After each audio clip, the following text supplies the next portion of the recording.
Assalamualaikum warahmatullahi wabarakatuh. Sahabat Mustafa Zaman Official yang dirahmati Allah, semoga kita semua senantiasa dalam keberkahan dan perlindungannya. Hari ini kita akan menyelami sebuah babak yang begitu mendalam dalam sejarah kehidupan Rasulullah Sallallahu Alaihi Wasallam, sebuah tahun yang tak akan pernah terlupakan, yang dikenang sebagai Amul Al-Huzn atau tahun kesedihan. Mengapa tahun itu disebut tahun kesedihan?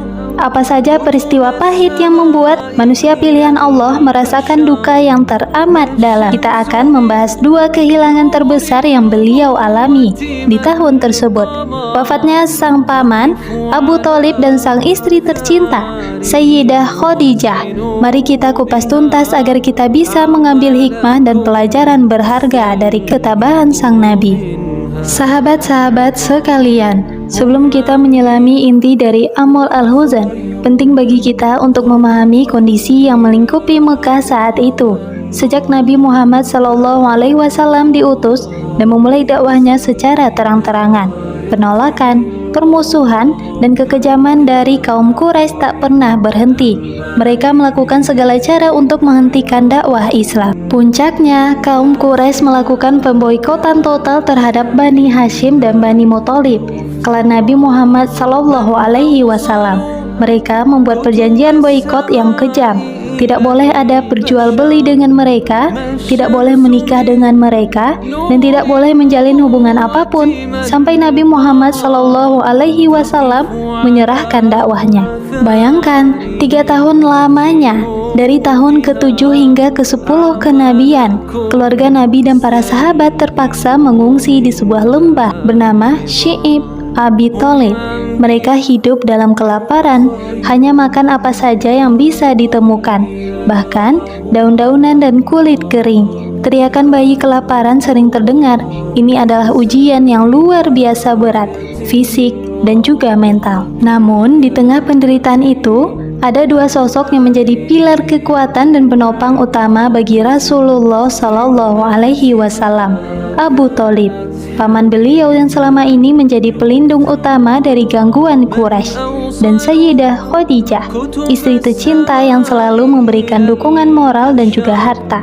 Keduanya adalah perisai bagi Nabi di masa-masa sulit. Setelah 3 tahun yang mencekam dan pemboikotan, akhirnya pemboikotan itu dicabut.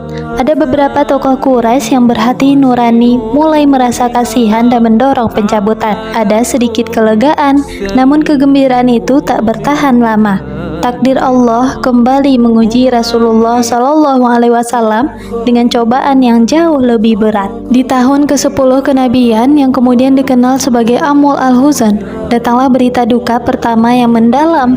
Hanya beberapa bulan setelah pemboikotan dicabut, Abu Thalib paman Rasulullah SAW jatuh sakit dan wafat. Abu Thalib adalah sosok tanpa lelah melindungi Nabi dari segala ancaman dan juga kekejaman Quraisy. Beliau meskipun tidak pernah menyatakan keislamannya secara terang-terangan, perlindungannya kepada Nabi adalah perisai yang tak tergantikan.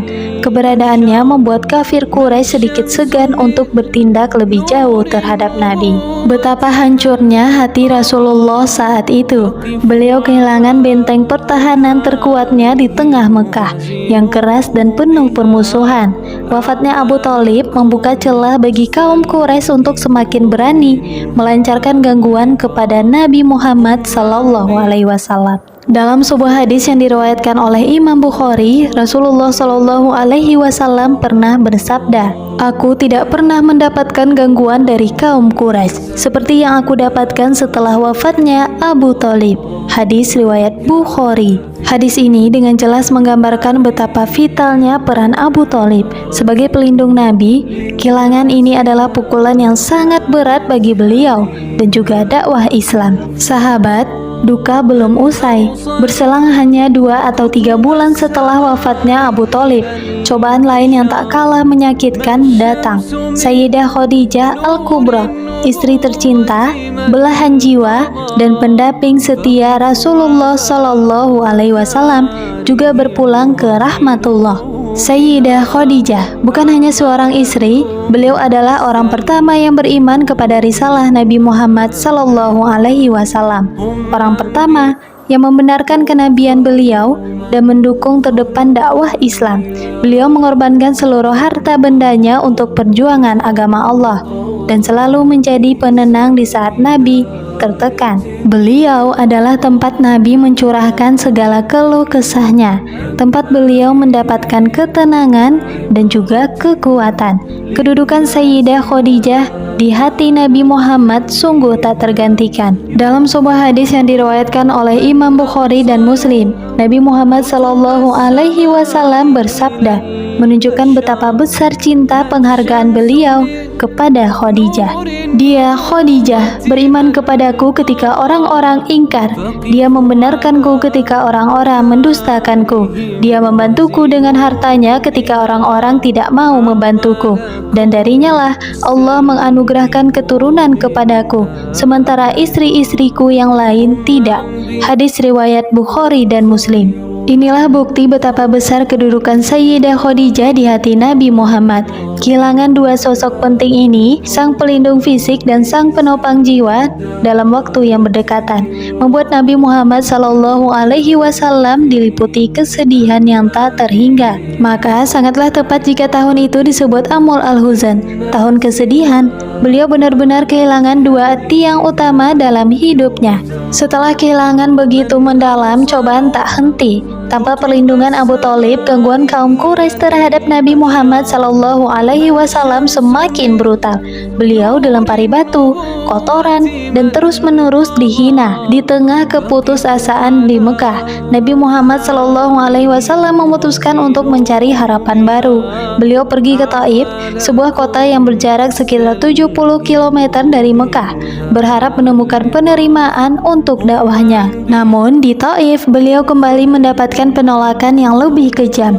Penduduk Taif bukan hanya menolak, tetapi mereka mengusir Nabi, melempari beliau dengan batu, hingga kedua sandal beliau berlumuran darah. Namun di Taif beliau kembali mendapatkan penolakan yang lebih kejam. Penduduk Taif bukan hanya menolak, tetapi mereka mengusir Nabi dan melempari beliau. Dalam kondisi yang sangat terluka dan sedih, Nabi Muhammad SAW berlindung di sebuah kebun. Di sanalah beliau memanjatkan doa kepada Allah, sebuah doa yang begitu mengharukan dan menunjukkan puncak ketawaduan serta kesabaran. Ya Allah, kepadamu aku mengadukan kelemahanku, kekurangan daya upayaku, kehinaan diriku di mata manusia. Wahai Zat yang Maha Penyayang, di antara para penyayang, Engkau adalah Tuhan orang-orang yang lemah dan Tuhanku. Kepada siapa Engkau menyerahkanku?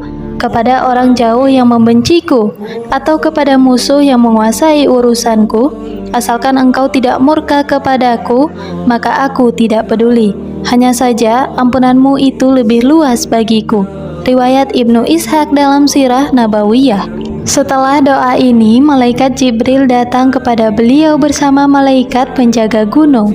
Malaikat penjaga gunung yang menawarkan untuk menimpakan dua gunung yang mengelilingi Taif ke atas penduduknya. Tapi apa jawaban Nabi? Dengan kasih sayang yang luar biasa, beliau bersabda, "Tidak, bahkan aku berharap Allah akan mengeluarkan dari tulang sulbi mereka keturunan yang akan menyembah Allah semata dan tidak menyekutukannya dengan sesuatu pun."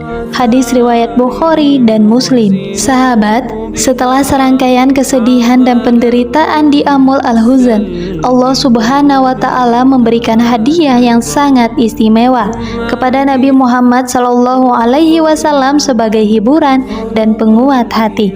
Peristiwa itu adalah Isra Mi'raj, perjalanan malam dari Masjidil Haram ke Masjidil Aqsa, kemudian naik ke langit ketujuh hingga Sidratul Muntaha. Dalam peristiwa ini, Nabi Muhammad SAW melihat tanda-tanda kebesaran Allah yang sangat luar biasa. Beliau menerima perintah langsung dari Allah Subhanahu wa Ta'ala untuk melaksanakan sholat 5 waktu. Ini adalah hadiah tak ternilai, menunjukkan bahwa Allah tidak pernah meninggalkan nabinya. Bahkan di saat paling sulit sekalipun, sholat menjadi penghubung langsung antara hamba dengan Robnya, sebuah penenang hati dan sumber kekuatan tak terbatas. Allah Subhanahu wa Ta'ala berfirman dalam Al-Quran Surah Al-Isra ayat 1. Maha suci Allah yang telah memperjalankan hambanya pada suatu malam dari Al-Masjidil Haram ke Al-Masjidil Aqsa, yang telah kami berkahi sekelilingnya agar kami perlihatkan kepadanya sebagian dari tanda-tanda kebesaran kami. Sesungguhnya Dia adalah Maha mendengar lagi Maha melihat. Al-Quran Surah Al-Isra ayat 1. Sahabat Mustafa Zaman Official.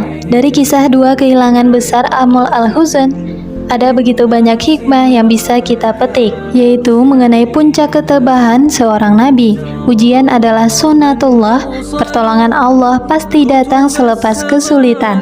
Salat sebagai sumber kekuatan, cinta dan kesusahan adalah bagian dari iman. Sahabat-sahabat sekalian, kisah Amul Al-Huzn, khususnya peristiwa wafatnya Abu Thalib dan Sayyidah Khadijah, adalah pengingat bagi kita bahwa hidup ini memang dipenuhi ujian dan juga kehilangan. Akan ada masa-masa di mana kita merasa begitu sedih, kehilangan orang-orang terkasih, dan mungkin merasa sendiri. Namun dari kisah Rasulullah SAW kita belajar bahwa dengan kesabaran yang tak terbatas, keikhlasan dan keyakinan teguh pada Allah, setiap kesulitan pasti akan diikuti oleh kemudahan. Firman Allah dalam surah Al-Insyirah, maka sesungguhnya bersama kesulitan ada kemudahan. Sesungguhnya bersama kesulitan ada kemudahan. Al-Quran Surah Al-Insyirah ayat 5 dan 6. Mari kita jadikan kisah dua kehilangan terbesar ini sebagai motivasi untuk terus bersabar, menguatkan iman, dan mendekatkan diri kepada Allah Subhanahu wa Ta'ala. Di setiap kondisi, semoga kita semua mampu meneladani ketabahan Rasulullah. Terima kasih telah menemani saya dalam episode kali ini. Jangan lupa like, komen, subscribe, dan share video ini agar semakin banyak yang mendapatkan manfaat. Sampai jumpa di video selanjutnya. Wassalamualaikum warahmatullahi wabarakatuh.